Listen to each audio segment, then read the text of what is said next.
What is the creepiest glitch in the Matrix or unexplained thing that has happened to you?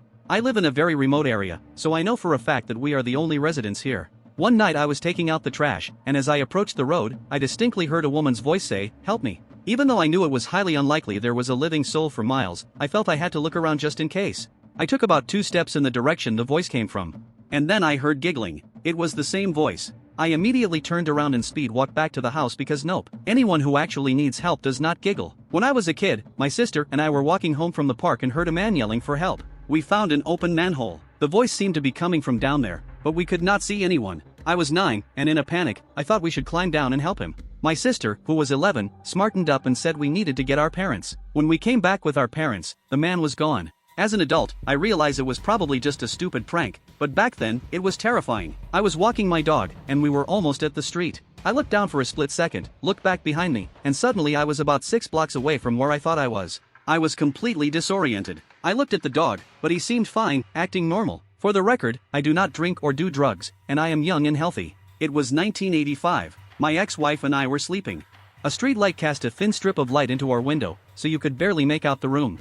Our black Pomeranian was sleeping at the foot of the bed. I dreamt that I woke up and reached out to pet him, but he turned into a black, slimy oyster monster with a gaping mouth and rows of glass teeth. I woke up because my ex was scrambling up the wall, pushing the mattress. I asked what happened. She screamed, "What is that shiny black thing with teeth on the edge of the bed?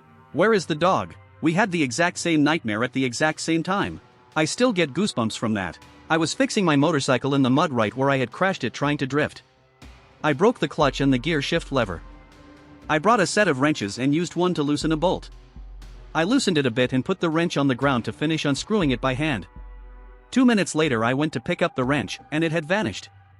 I searched absolutely everywhere in that mud, but it was useless. Luckily, I had a spare in the car. After fixing the bike, I went home to shower and wash off the mud. I walked into my room and saw the wrench lying on my desk.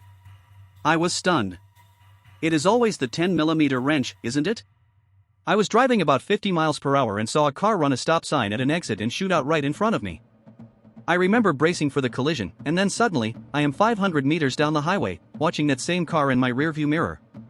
As someone who has seen all the Final Destination movies, I can say with confidence that you died. You died in that moment, and your mind is living in an alternate reality. I remember driving, stopping at an intersection in a rural area, and looking around to check for traffic. Out of the corner of my eye, I saw my mom. She said something like, "It is clear on this side." I turned to look back, and she was not there. My mother had been dead for several years at that point. It was broad daylight. Nothing like that has happened since.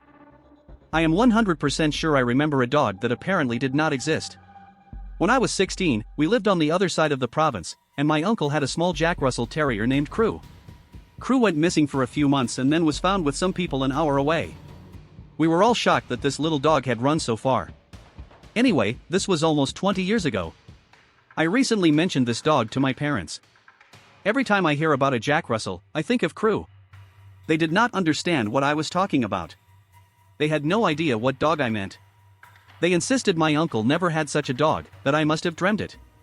Honestly, everyone else who would remember that dog is long dead. And I have no photos of my uncle. I have no way to prove the existence of this dog, but I am sure he existed. Maybe they just forgot. But it feels like a glitch. One day at 6 p.m., as usual, I left work and started my commute home on the train, which takes an hour. After I sat down, I immediately passed out and woke up right before my station. The bus from the station to my house takes about 15 minutes. During the whole trip, I did not check my phone or look at a watch. When I got home, my family was very surprised. "You are so early? Is everything okay?" I looked at the wall clock, and the hand was just passing 6. I was shocked. I did not understand how that happened. I checked other clocks, my phone. The time was accurate. A few days later, HR emailed us the monthly timesheets. It showed that I clocked out around 6 p.m. that day. Basically, it was definitely not me, but someone else who left work that early. Or I teleported. I still cannot understand where those extra 60 to 90 minutes came from that day. Today marks 1 year since my wife died. Several strange things have happened to me. For example, I found a couple of old, meaningful photos lying in the pantry. But the weirdest thing was when I was vacuuming the carpet. As soon as I finished, I saw her diamond ring on the floor. Right where I had just cleaned. It was as if she was letting me know, hey, this is important, do not lose it. It is really touching. My friend Sasha was at a nightclub, completely wasted. At one point, she had an overwhelming urge to tell a total stranger that her leg hurt. It did not actually hurt. It was a very strange feeling. She tried to ignore it, but the urge would not go away. So she went up to some guy and said, I know this is weird, but I have a strong urge to tell you that my leg hurts. I know, it is wild, sorry. And then this guy starts sobbing. It turned out his father had died very recently. And before he died, they agreed that if the afterlife exists, he would receive a message, a random phrase, so he would know for sure. That phrase was, my leg hurts. I was about 12 years old. I woke up in the middle of the night to use the bathroom. I walked down the hall to the small bathroom, turned on the light, and was about to walk to the toilet. Suddenly, I looked up and saw a face in the mirror. It was not my face. It looked like someone was standing on the other side, to the right, watching me through the mirror. I saw the face for only a brief moment, but I remembered it for a long time. I screamed and ran out of the bathroom to find my father. Of course, my dad went to check it out, and then calmed me down. We prayed together because I was terrified. And somehow I fell back asleep. Fast forward to when I am 30. I had already forgotten about that incident. One night, while visiting my father, he gently brought up the topic again. Remember you once saw a face in the mirror? It suddenly came back to me in a rush of memory, and shivers ran down my spine. Yes, I remember. Well, he said, sometimes I think about that night. He looked thoughtfully at the floor. I saw him too. He described exactly what I saw. We have no idea what it was. As it turns out, when he went to check, he saw the same thing I did and was scared to death. The prayer we said was just as important for him as it was for me. I am grateful he kept it a secret until I was 30. But I wish he had never told me. I had one very important document that I kept in only one place. In the top drawer of a small filing cabinet. I never moved it from there. And whenever I opened that drawer for any reason, I saw it lying there. The day came when I needed it. I was not even worried because I knew exactly where it was. I will be damned, it was not there. I had a panic attack. I turned the whole cabinet upside down. I took everything out and laid it on the floor. I went through every paper, checked every envelope, shook everything out, shined a flashlight into the empty cabinet just in case it got stuck in the sides. It was not there. I assure you, no one took it or tried to prank me. I was completely crushed. I even checked other places in the house. But I was sure it would not be in any of those places, and it was not. In between searches, I went back to that stupid cabinet. Nothing. On edge, I searched the rest of the house again, and walking down the stairs to where my filing cabinet was, I screamed in total frustration. Okay, just give it back.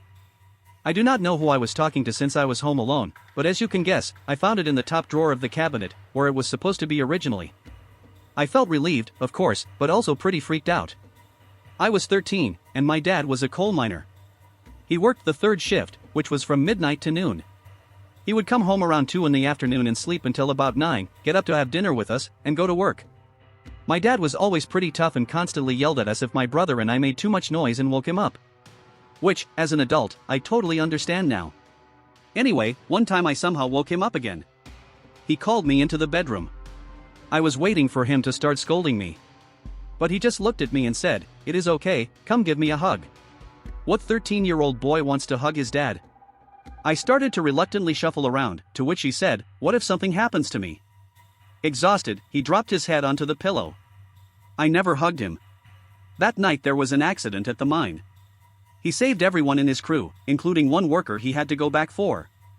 He was the only one who died in the mine. And I am sure he knew it was going to happen. I will never forget how he looked at me then. If someone asks you for a hug, give them a hug. I love you, Dad.